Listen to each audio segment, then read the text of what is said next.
Modern Tamil Nadu பார்வையாளருக்கு வணக்கம். முதல்ல ஒரு வாழ்த்துக்களோட நம்ம இந்த ஷோவை தொடங்கலாம். தமிழ்நாடு அரசு 7 ஆண்டுகளுக்கான திரைப்பட விருதுகளை அறிவித்திருக்கிறது. ஜெயலலிதா ஆட்சி காலகட்டத்திலிருந்தே திரைப்பட விருதுகள் என்பது முடக்கப்பட்டிருந்தது அப்படிங்கிறது தெரியும். அதுக்கப்புறம் எடப்பாடி பழனிசாமி காலகட்டத்திலுமே முடக்கப்பட்டிருந்தது. கடந்த முறை தமிழ்நாடு அரசு ஒரு 3 ஆண்டுகள் சேர்த்து விருதுகளை அறிவித்தது. இப்போ 7 ஆண்டுகள், கிட்டத்தட்ட ஒரு 10 ஆண்டுகளாக திரைப்பட விருதுகளை கொடுக்கப்படாத ஒரு சூழல். பொதுவாக கலைஞர்களை பொறுத்த வரைக்கும் என்னன்னா, அவங்க எவ்வளவு சம்பளம் வாங்கினாலும், எவ்வளவு சம்பாதித்தாலும் அல்லது சொத்து சேர்த்தாலும் அங்கீகாரம், விருதுகள் என்பது ரொம்ப எதிர்பார்ப்புக்குரிய ஒன்றாக இருக்கும். அப்படிப்பட்ட சூழலில் தமிழ்நாடு அரசு திரைப்படங்களுக்கு விருதுகள் கூட அறிவிக்கப்படாமல் இருந்தது. அப்படியேனா அவ்வளோ பிஸியாக இருந்தாங்க அப்படின்னு பார்த்தீங்கன்னா, அப்போல்லாம் ஒன்றும் இல்லை அப்படிங்கிறது தான் யதார்த்தம். அதுக்கு ஒரு குழு போட்டு அவங்க பரிந்துரைகளை தருவாங்க. அதுக்கப்புறமேல் செய்தி மற்றும் ஒலிபரப்புத்துறையில் அறிவிப்பாங்க. அதை கூட பண்ணாமல் அவர்கள் வைத்திருந்த ஒரு சூழலில் தான் அறிவிக்கப்பட்டிருக்கிறது. நிறைய பேர் இதில் விருதுகளை வாங்கியிருக்கிறார்கள். தகுதி வாய்ந்த பலரும் அதில் வாங்கியிருக்கிறார்கள். தனுஷாக இருக்கட்டும், சூர்யா, விஜய் சேதுபதியிலிருந்து ஆரம்பித்து நயன்தாராவிலிருந்து பலருமே அந்த விருதுகளை, இயக்குனர் மாரி செல்வராஜ் என்று பலருமே விருதுகளை வாங்கியிருக்கிறார்கள். அனைவருக்கும் நம்முடைய வாழ்த்துக்களை தெரிவித்துக் கொண்டு ஷோ குழப்பம். இது முச்சந்தி ஷோ. நான் உங்கள் சுகுணாதிவாக. நான் அலெக்ஸ் பாண்டியன்.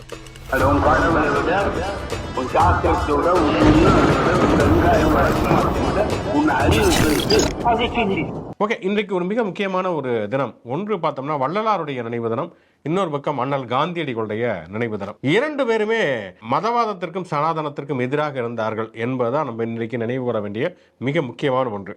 வள்ளலாரை பொறுத்த வரைக்கும் பார்த்தோம்னா நிறைய பேர் அவர் ஏதோ ஒரு சாமியார் அப்படிங்கிற மாதிரி தான் நினச்சிக்கிட்டு இருப்பாங்க.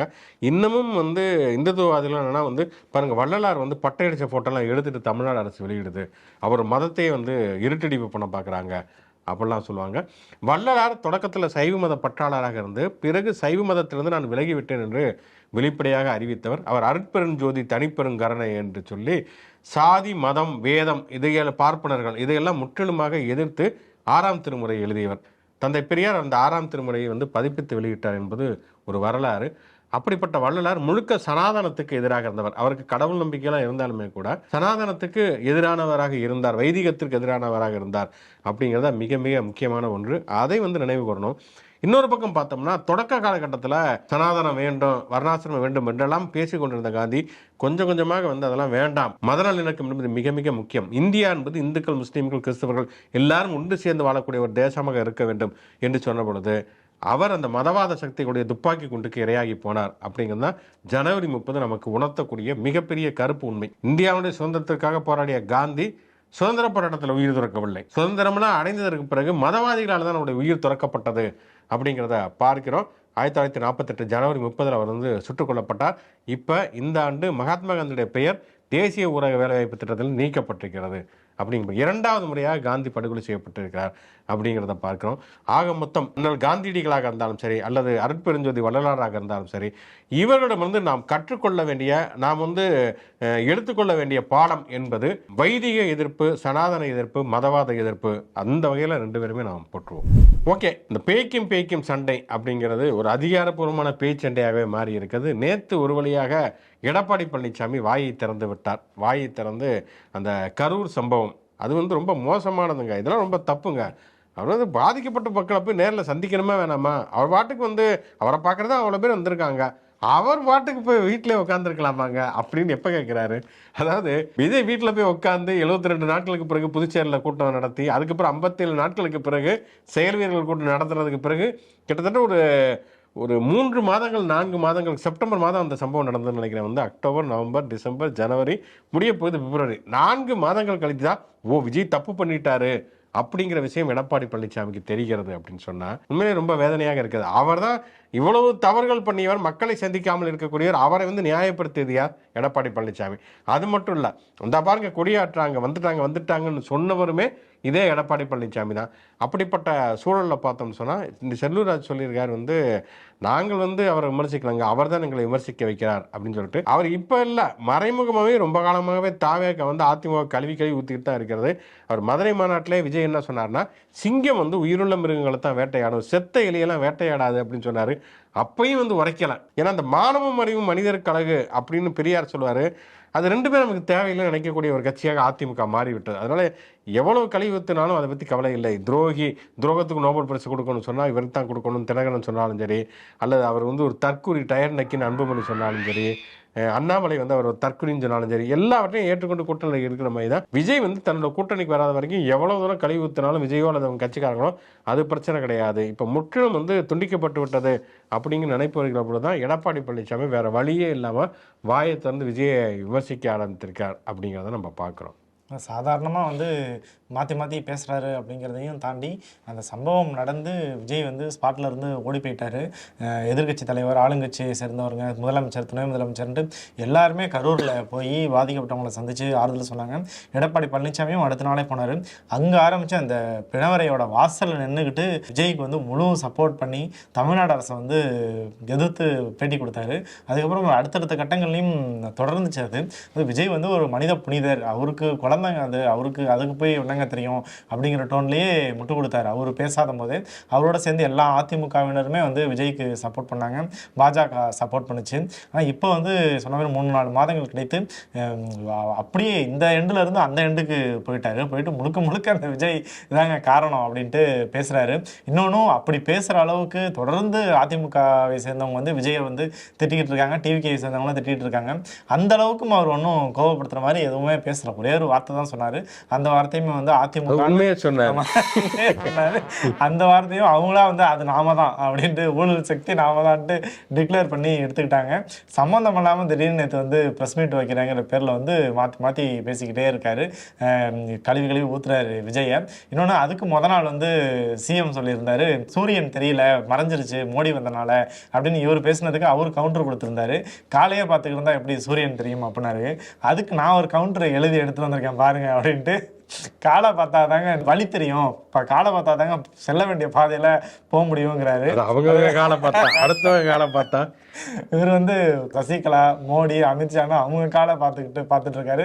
இது சொல்லுங்க தலைவரை போய் ப்ரெஸ் மீட்ல மாசா இருக்குன்னு ஒருத்தர் எழுதி கொடுத்து அதை வந்து எடப்பாடி பழனிசாமி ப்ரெஸ் மீட்ல பேசிட்டு இருக்காரு. பஞ்சு இல்ல டிஞ்சு அப்படின்னு தான் சொல்லணும். இன்னொன்னு என்னன்னா, ஊரே விஜயை பார்த்து கேட்ட கேள்வி எல்லாம் 1.5 மாசம் கழிச்சு இவங்க கேட்கிறாங்க. பார்த்தா சமீபத்தில் ஒரு விவாதத்தில் வந்து அதிமுக செய்தி தொடர்பாளர் பேசுறாரு, விஜய் பாருங்க அவரோட படத்தை வந்து சென்சார்ல வந்து தடுக்கிறாங்க, சிபிஐ விசாரணை கேட்குது, இதையத்தை யாராவது குரல் கொடுத்தாங்களா, அவர் குரல் கொடுத்தாரா, பேசுறாரான்னு. சரிங்க, படம் வராம தடுத்தது யாருங்க, நீங்களே சொல்லுங்கிறாரே தவிர அது அவங்க கூட்டணியில் இருக்கக்கூடிய பாஜக தான். இன்னும் சொல்லப்போனால் தங்களையும் அவங்க தான் மிரட்டி வந்து கூட்டணியை அமைச்சிருக்காங்க அப்படிங்கிறது சொல்ல முடியாத அளவுக்கு ஒரு துணிச்சல் இல்லாத ஒரு கட்சியாகத்தான் அதிமுக இன்றைக்கு மாறி இருக்கிறது அப்படிங்கிறதான் யதார்த்தமான ஒரு விஷயம். ஓபிஎஸ் நேற்று வந்து கெஞ்சி இருந்தார், எப்படியாச்சும் அருமை அண்ணன் எடப்பாடி கட்சியில் சேர்த்துக்கணுன்ட்டு. அதுக்கும் அந்த ப்ரெஸ் மீட்லேயே வந்து பதில் சொல்லியிருந்தாரு. அதெல்லாம் முடிஞ்சது தான், கதம் பொதுக்குழு முடிவு பண்ணதுங்க, நான் எப்படிங்க முடிவு பண்ணுறது அப்படிங்கிறாரு. இந்த பொதுக்குழு தான் வந்து தீர்மானம் போட்டுச்சு. அதாவது என்டிஏ தமிழ்நாட்டில் வந்து அதிமுக தலைமையிலான கூட்டணியில் யாரை சேர்க்கணும் சேர்க்கக்கூடாதுன்ட்டு அண்ணன் எடப்பாடியார் தான் முழு அதிகாரம், அவர் தான் முடிவு செய்வார் அப்படின்ட்டு. ஆனால் அண்ணனும் இல்லை, கட்சியை சேர்ந்தவங்க யாருமே இல்லாமல் தாமரை சின்னத்தை சேர்ந்தவங்களே வந்து கூட்டணி எல்லாம் பேசிட்டு போயிட்டாங்க. அதுலேருந்து ஆரம்பித்து ஓபிஎஸ் வந்து ஒருங்கிணைப்பாளராக போட்டது, அவர் வந்து கழட்டி விட்டது எல்லாமே பொதுக்குழு தான். பொதுக்குழுங்கிறது ஒன்று சொல்லும் அப்புறம் செய்யும். ஆனால் இப்போ வந்து அது வந்து ஒரு இராணுவ கட்டமைப்பு, அது வந்து செனட் சபை உறுப்பினர்கள்லாம் சேர்ந்து முடிவெடுக்கிறது. அதனால் பொதுக்குழு டிசைட் பண்ணி அமைச்சாச்சு, இனிமேல் வழி இல்லை அப்படின்றாரு. அதுக்கு இது வந்து நாள் 1 நாள் 2 இது அப்படியே தொடர்ந்துக்கிட்டே இருக்குது. இன்றைக்கி காலையில் ஓபிஎஸ் வந்து இது மாதிரி சொல்லிட்டாரு, நீங்கள் வந்து சேரணும், நீங்கள் எடப்பாடி வந்து பொதுக்குழுவில் அதுக்கு இடம் இல்லை அப்படின்ட்டாரு. அப்படின்னதுக்கு அதெல்லாம் பழைய செய்தி அப்படிங்கிறாரு.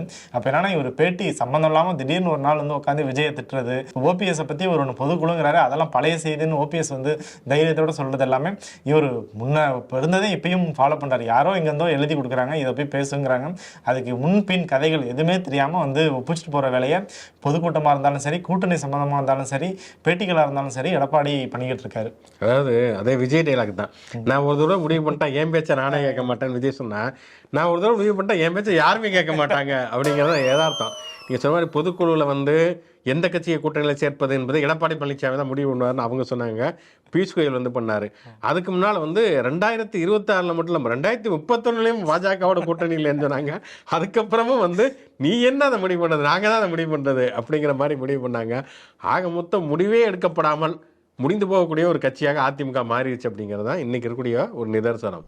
ஓகே, தேசிய அளவில் ஒரு முக்கியத்துவம் வாய்ந்த ஒரு பிரச்சனையை நம்ம பார்க்கணும். என்னன்னா வந்து யூஜிசி மீது நமக்கு நிறைய விமர்சனங்கள் இருக்கிறது. சமீப காலங்களில் யூஜிசி கொண்டு வந்திருக்கக்கூடிய விதிமுறைகள் அப்படிங்கிறது பல்கலைக்கழகங்களுடைய சுயேட்சையான தன்மைகளையே வந்து அது முடக்குகிறது. அது வந்து மாநில அரசுகளுடைய சுயாட்சியையும் அதனுடைய தனித்தன்மையும் வந்து முற்றிலுமாக பறிக்கிறதுங்கிற மாதிரியான விவாதங்கள் எல்லாம் கூட கடந்த காலங்களில் வைக்கப்பட்டிருந்தது. ஆனால் அதையெல்லாம் தாண்டி இவங்க சமயத்தில் சில நல்ல விஷயங்களும் பண்ணிடுவாங்கிற மாதிரி யூஜிசி ஒரு விதிமுறையில் ஒரு திருத்தத்தை கொண்டு வந்தது. என்ன அப்படின்னு சொன்னால், இங்கே வந்து குறிப்பாக வட மாநிலங்களில் இருக்கக்கூடிய உயர்கல்வி நிறுவனங்கள் ஐஐடியிலிருந்து ஆரம்பித்து பல்வேறு விதமான உயர்கல்வி நிறுவனங்களில் தலித் மாணவர்கள் தொடர்ச்சியாக தற்கொலைக்கு உள்ளாவது அப்படிங்கிறது தொடர்கதையாக இருப்பதை நம்ம பார்க்கிறோம். குறிப்பாக தென்னிந்தியாவை சேர்ந்த மாணவர்களாக இருக்கட்டும், அதே மாதிரி பட்டியலினம் பிற்படுத்தப்பட்ட மாணவர்களாக இருக்கட்டும், அவர்கள் எல்லாமே வந்து மன அழுத்தத்துக்கு ஆளாவது, தற்கொலைக்கு உள்ளாக்கப்படுவது அப்படிங்கிறது தொடர்ச்சியாகவே வந்து அதிகரித்து கொண்டே வருகிறது. ரோஹித் வெமுலாவில் இருந்து ஆரம்பித்து வந்து டெல்லியில் ஐஐடியில் நடந்த தற்கொலைகள் வரைக்கும் ஒரு மிகப்பெரிய பட்டியலையே படலாம். இன்னமும் உயர்கல்வி நிறுவனங்கள் என்பது தமிழ்நாட்டில் மட்டும்தான் பார்ப்பனர்களுடைய ஆதிக்கத்தில் வந்து தகர்ந்து இன்றைக்கு மிக பிற்படுத்தப்பட்ட பட்டியலின பழங்குடி மாணவர்கள்லாம் படிக்கக்கூடிய நிறுவனங்களாக இருக்கிறது. அதுலேயும் பார்த்தீங்கன்னா இந்த சென்னை ஐஐடி பார்த்தோம்னா அது வந்து முழுக்க முழுக்க பார்ப்பன பண்டையமாகத்தான் இருக்கிறது. அந்த ஐஐடி இயக்குனர் காமகோடிக்கு இப்போ பத்ம விருது கொடுத்துருக்காங்க. அவர் வந்து கோமியத்திலலாம் ஆரம்பித்து பல்வேறு விதமான அறிவியல் கருத்துக்களை சொன்னவர். அப்படி இருக்கக்கூடிய ஒரு சூழலில் தான் உயர்கல்வி நிறுவனங்களில் இந்த மாதிரியான பிற்படுத்தப்பட்ட பட்டியலின பழங்குடி மாணவர்கள் மன அழுத்தத்துக்கு ஆளாகக்கூடாது என்பதற்காக சாதிய ரீதியான பாகுபாடுகள் காட்டப்பட்டது என்று சொன்னால் அதற்கு புகார் தெரிவிப்பதற்கென்று ஒரு குழுவை வந்து உருவாக்க வேண்டும். அந்த குழுவில் வந்து பிற்படுத்தப்பட்ட பட்டியலின பழங்குடி இனத்தை சேர்ந்தவர்கள் அதில் வந்து இருக்கணும் அப்படிங்கிற ஒரு விதியை வந்து உருவாக்கி இருக்கிறார்கள். இதற்கு எதிராக வந்து உயர் சாதியை சேர்ந்த மாணவர்கள் இப்போ போராடி கொண்டு இருக்கிறார்கள். எந்த உயர் சாதியை சேர்ந்த மாணவர்கள் அப்படின்னா, நம்ம ஊர்ல உயர் சாதினா வந்து நாங்கள் ஆண்டபரம்பரை நினைச்சுக்கிட்டு இருப்பாங்க. அந்த உயர் சாதி கிடையாது. நீங்கள்லாம் உயர் சாதியே கிடையாது. நாங்கள் தானே ஒரிஜினல் உயர் சாதின்னு சொல்லக்கூடிய பார்ப்பனர்கள் மற்றும் பார்ப்பனர்களுக்கு அடுத்தபடியாக இருக்கக்கூடிய ஆதிக்க சாதிகள் இவர்கள் தான் கிட்டத்தட்ட ஒரு 30 ஆண்டுகளுக்கு முன்பு 1990களில் மண்டல் கமிஷன் பரிந்துரைகளை சமூக நீதி காவலர் விபிசிங் நடைமுறைப்படுத்திய பொழுது நாங்கள் வந்து இந்த மண்டல் கமிஷன்லாம் வந்துச்சுன்னா செருப்பு துடைக்க தான் போவோம்னு சொல்லிட்டு சூதுடைக்கும் கூடிய போராட்டத்தில் நடத்தினவர்கள் கோஸ்வாமிங்கிற ஒரு இளைஞர் வந்து தீக்குளித்து இருந்தார். நம்ம ஊரெல்லாம் பார்த்தோன்னா ஈழ போராட்டத்துக்காக தீக்குளித்திருக்கிறோம். அதே மாதிரி இந்தி திணிப்பு எதிர்ப்பதற்காக மொழியை காப்பதற்காக தீக்குளித்திருக்கிறோம். ஆனால் பிறருக்கு சமூக நீதியை அளிக்கவே கூடாது, இடஒதுக்கீட்டை கொண்டு வரவே கூடாது என்பதற்காக தீக்குளித்தவர்கள் தான் வடநாட்டை சேர்ந்த பார்ப்பனமானவர்கள் அப்படிங்கிறது. இன்னைக்கு அவர்கள் களத்தில் இறங்கி இருக்கிறார்கள். இந்த மாதிரியான ஒரு குழுவை வந்து கொண்டு வரக்கூடாது அப்படின்னு சொல்லிட்டு இப்போ உச்சநீதிமன்றத்துக்கு போயிருக்காங்க. உச்சநீதிமன்றம் அதுக்கு இடைக்கால தடை விதித்திருக்கிறது அப்படிங்கிறத இதில் நம்ம பார்க்கக்கூடிய மிக முக்கியமான ஒரு விஷயம். அடிப்படையில் இந்த விஷயம் ரொம்ப ரொம்ப சிம்பிளான ஒரு விஷயம். என்னன்னா, இப்போ பெண்களுக்கு எதிராக பாலியல் ரீதியிலான சீண்டல்கள் வன்முறைகள் வருகிறது, பணிபுரியக்கூடிய இடங்கள் வருகிறது அப்படிங்கிறப்ப ஒரு சட்டத்தை கொண்டு வந்தாங்க. விசாகா கமிட்டி அப்படிங்கிற ஒன்றை கொண்டு வந்து எல்லா அலுவலகங்கள்லையுமே பெண்களுடைய பாலியல் புகார்களை தெரிவிப்பதற்காக ஒரு குழு இருக்கணும் அப்படிங்கிறது நடைமுறையில் கொண்டு வந்தாங்க. அது வந்து போடணும் அப்படிங்கிறது. அதில் வந்து யாருக்கு எந்த விதமான மறுப்பும் இல்லை, ஆட்சேபனைகளும் இல்லை என்கிற பொழுது சாதிய ரீதியான பாகுபாடுகள் உயர்கல்வி நிறுவனங்களை காட்டப்பட்டுச்சுன்னா அதை தெரிவிப்பதற்கு ஒரு குழு இருந்தால் மட்டும் இவங்களுக்கு என்ன பிரச்சனை அங்கிறதான் இங்கே அடிப்படையான ஒரு விஷயம். இதை வந்து நீதிமன்றமே மறுக்கிறது அப்படின்னு சொன்னால் நீதிமன்றத்தில் இருப்பவர்களுடைய மனநிலை குறித்து நம்ம அந்த கேள்விகள் எழுப்ப வேண்டிய அவசியம் இருக்கிறது. நம்ம திருப்பி சொல்வது என்னன்னா, இடஒதுக்கீடு என்பது அரசியலமைப்பு சட்டத்தில் உறுதி செய்யப்பட்ட ஒன்று அப்படின்னா அந்த சட்டத்தை நடைமுறைப்படுத்த வேண்டிய நீதித்துறையில் ஏன் இடஒதுக்கீடு இல்லை அப்படிங்கிற கேள்வியை நம்ம வந்து இப்போ வந்து உரத்து ஒழிக்க வேண்டிய ஒரு அவசியம் இருக்கிறது. நீதித்துறையிலும் இடஒதுக்கீடு கொண்டு வாங்க. இடபிள்யூஎஸ்க்கு இடஒதுக்கீடு வேணுமா வேணாமாங்கிறத விசாரிக்கக்கூடிய ஒரு குழுவில் ஒருத்தர் கூட ஓபிசியும் கிடையாது, எஸ்சியும் கிடையாது, எஸ்டியும் கிடையாது. முழுக்க யார் இடபிள்யூஎஸ்னால வந்து பலன் பெறுவார்களோ அந்த சாதியை சேர்ந்தவர் நீதிபதியெல்லாம் உட்காந்து இடபிள்யூஎஸ் நல்லதுதான் தீர்ப்பு கொடுப்பதுங்கிறது எந்த வகையில் நீதியாக இருக்கும். ஆக மொத்தம் என்னன்னா, நீதித்துறையில் வந்து சமூக நீதிக்கு எதிராக சனாதனத்துக்கு ஆதரவாக தொடர்ச்சியாக தீர்ப்புகள் வருவதை நம்ம பார்க்குறோம். நீதித்துறை வந்து இடஒதுக்கீடு கொடுக்கப்பட வேண்டிய ஒரு குரலை வந்து நம்ம எழுப்புதுங்கிறது மிக முக்கியமான ஒரு விஷயம். இதில் ஆச்சரியமான ஒரு விஷயம் என்னன்னா, அன்புமணி ராமதாஸ் வந்து இதை கண்டித்து ஒரு அறிக்கை விட்டுருக்கிறாரு. அது வரவேற்கத்தக்கதான் ஒரு பக்கம் இருந்தாலும் கூட அதே அன்புமணி ராமதாஸ் பாட்டாண்மைகள் கட்சி தான் இங்கே என்ன சொன்னாங்கன்னா, பிசிஆர் எடுத்துருங்க, பிசிஆருங்கிற பேரில் பொய் வழக்கில் போட்டுக்கிட்டு இருக்காங்க, ஆதிக்க சாதிக்கு எதிராக பொய் வழக்கில் போட்டுக்கிட்டு இருக்காங்கிறாங்க. அங்கே வந்து இந்த யூஜிசியுடைய விதிமுறைகளுக்கு எதிராக போராடக்கூடிய பார்ப்பன மாணவர்கள் உயர்சாதி மாணவர்கள் என்ன சொன்னாங்கன்னா, அவங்களும் பாட்டாளர்கள் கட்சி அன்புமணி சொல்றது வேற வகையில் சொல்றாங்க. இப்படி ஒரு குழுவை போட்டாங்க உயர்கல்வி நிறுவனங்கள்னா பொய்யான புகார்களை கொடுத்து உயர் சாதி மாணவர்களை ஆதிக்க சாதி மாணவர்களை வந்து பழி வாங்குவாங்க அப்படின்னு அவங்க சொல்றது தான் இங்கே மோகன்ஜி வந்து படமா எடுத்துக்கிட்டு இருக்கிறா. அப்படி நாடக காதல் இவங்க வந்து பிசிஆர் வச்சுட்டு வந்து மிரட்டிக்கிட்டு இருக்கிறாங்க அப்படின்னு சொல்லிட்டு. ஆக மொத்தம் என்னன்னா, இதில் என்னன்னா 2 விஷயங்கள் நம்ம அடிப்படையாக பார்க்கணும். ஏன் அன்புமணி ராமதாஸ் எதிர்க்கிறாருன்னா, அங்கே வந்து எஸ்சி எஸ்டிக்கு மட்டும் எதிராக அவங்க போராடல, ஓபிசிக்கும் எதிராகத்தான் அவர்கள் போராடுகிறார்கள். ஆக மொத்தம் உள்ளூரில் நீங்கள் வந்து என்னதான் ஆண்ட பெரும்பறை நாங்கள் வந்து தலித்துகளுக்கு மேலே இருக்குன்னு சொல்லிட்டு இருந்தால் கூட நீங்களும் சூத்திரர்கள் தான் என்கக்கூடிய மனோபாவம் தான் அவங்களுக்கு இருக்கிறது. ஆக மொத்தம் சாதியின் காரணமாக எல்லாரும் தான் ஒடுக்கப்பட்டு இருக்கிறார்கள் அப்படிங்கிற புரிதல் இங்கே தான் நம்ம அம்பேத்கரையும் பெரியாரையும் ரொம்ப ஆழமாக கற்றுக்கொள்ள வேண்டிய, புரிந்து கொள்ள வேண்டிய ஒரு அவசியம் இருக்கிறது. அது அன்புமணி ராமதாஸ் போன்ற சூத்திரர்களுக்கு ரொம்ப லேட்டாக தான் வரைக்கிறது. ஆனால் பார்ப்பனர்கள் ரொம்ப தெளிவாக இருக்கிறார்கள் என்பதை தான் நம்ம இது மூலமாக தெரிஞ்சுக்க முடியுது. போராட்டத்தில் வந்து பார்ப்பன மாணவர்கள் வந்து உத்தரப்பிரதேசத்தில் தான் பெரும்பான்மையான போராட்டங்கள் நடந்துச்சு. மண்டல் கமிஷன் அப்பயும் யூபியில் தான் அதிகமான போராட்டங்கள் நடந்துச்சு. அவங்க வந்து கையில் வந்து ஆயுதங்கள்லாம் எடுத்துகிட்டு போராடிக்கிட்டு இருந்தாங்க. அதுவும் பத்திரிகையாளர்கள்லாம் இது என்ன விதமான போராட்டம் புதுசாக தெரியாது. பார்ப்பனர்கள் வந்து எந்த மக்கள் பிரச்சனைக்கும் ரோட்டில் வந்து போராடுறது, குரல் கொடுக்கறதுங்கிறத வரலாற்றில் என்றைக்கும் பண்ணதே கிடையாது. அப்படியானவங்க இப்படியான பிரச்சனைகளுக்கு மட்டும் வந்து அவங்களுக்கு ஒரு பிரச்சனைங்கும் போது மட்டும் வந்து இந்த மாதிரி ஆயுதங்கள் வச்சு போராட்டங்கள்லாம் பண்ணிட்டு இருக்காங்க. அதுலேயும் ஒரு தெளிவாக என்ன பண்ணுறாங்கனாக்கா, அவங்க யாருமே போராட்டத்தையும் சரி, அதுக்கு அந்த சட்டத்திட்டத்துக்கு எதிராக பேசுகிறவங்களும் சரி, மோடியை வந்து எங்கேயுமே குறிப்பிடுறதே கிடையாது. அதாவது ஏதாச்சும் அரசு சார்பாக, பாஜக சார்பாக எது நடந்தாலும், நல்ல விஷயம் நடந்தால் மோடி காரணம். இந்த மாதிரி 1-2 பிரச்சனைகள் நடக்கும்போது வந்து அதுக்கு வந்து அந்த துறை அமைச்சர் காரணம்ங்கிறத மோடி அரசும் பண்ணும். விபத்து நடந்துருச்சுன்னா வந்து மோடி போக மாட்டார், அமைச்சர்கள் அமைச்சிடுவார். ரயில் விபத்துனா அமைச்சர்கள் போவாங்க. ஏதோ ஒரு சந்தோஷமான விஷயம், சாதனைனா இவர் போய் நின்றுட்டு கிரெடிட் எடுத்துப்பாரு. அந்த மாதிரி இந்த மாணவர்களும் கரெக்டாக வந்து மோடியை வந்து எங்கேயுமே குறிப்பிடலை, மோடிக்கு எங்கேயுமே எதிர்ப்பு தெரிவிக்கல, அந்த துறை அமைச்சர் தாங்க காரணம், அவர் தாங்க இந்த மாதிரி பண்ணிட்டாரு அப்படின்ட்டு போராட்டங்கள் பண்ணாங்க. காங்கிரஸ் சொல்லிட்டு எதிர்க்கட்சிகள் என்ன சொல்றாங்கனாக்கா, எப்பெல்லாம் வந்து நாடாளுமன்றம் கூடுதோ அப்பெல்லாம் வந்து இந்த மாதிரி ஏதாச்சும் ஒரு செயற்கையான பிரச்சனையை வந்து பாஜக எழுப்பும். பாஜக வந்து இன்னும் வந்து இந்த மாதிரி ஒரு சட்டத்திட்டத்தை கொண்டு வந்து பாதிக்கப்பட்ட மாணவர்கள் பக்கம் நிற்கிற அளவுக்கு அவங்க வந்து இன்னும் அந்த அளவுக்கு நல்லவங்களாலாம் மாறிடல, அந்த எண்ணம் கூட அவங்களுக்கு கிடையாது. இப்படி ஏதோ ஒரு பிரச்சனை பண்ணணுங்கிற அடிப்படையில் தான் இதை கொண்டு வந்திருக்காங்க. கொண்டு வந்து இப்போ அதே வந்து அது தடை அப்படின்ட்டு, ஏன்னா தடையுமே வந்து எந்த விசாரணையும் நடக்கல, அது வந்து என்ன ஏதுன்னு கூட யார்ட்டையும் 2 தரப்பை கூப்பிட்டு பேசுறதெல்லாம் எதுவுமே பண்ணாமல் அந்த அப்படி ஒருத்தர் வந்து இடைக்கால தடை விதிக்கணும்ட்டு ஒருத்தர் கேஸ் போறாரு. அதை வாங்கி படிச்சு கூட பார்க்காம வந்து இடைக்கால தடை விசாரணை தள்ளி வைக்கப்படுது அப்படின்றதெல்லாமே வந்து திசை திருப்பும் வேலை பாஜகவோடது அப்படின்ட்டும் எதிர்கட்சிகள் சொல்றாங்க. ஓகே, ஒரு விளையாட்டு செய்தி இல்லை, ஒரு உண்மையான செய்தி என்னன்னா, கேரளாவிலும் பழைய ஓய்வூதிய திட்டத்தை வந்து கொண்டு வரப்போகிறார்கள். தமிழ்நாடு அரசு எப்படி வந்து அந்த உறுதியளிக்கப்பட்ட ஓய்வூதிய திட்டத்தை கொண்டு வந்திருக்கிறதோ அதை வந்து நடைமுறையில் வந்து கேரள அரசும் நடைமுறைப்படுத்தவிருக்கிறது என்பது உண்மையிலே மகிழ்ச்சி அளிக்கக்கூடிய ஒன்றாக இருக்கிறது.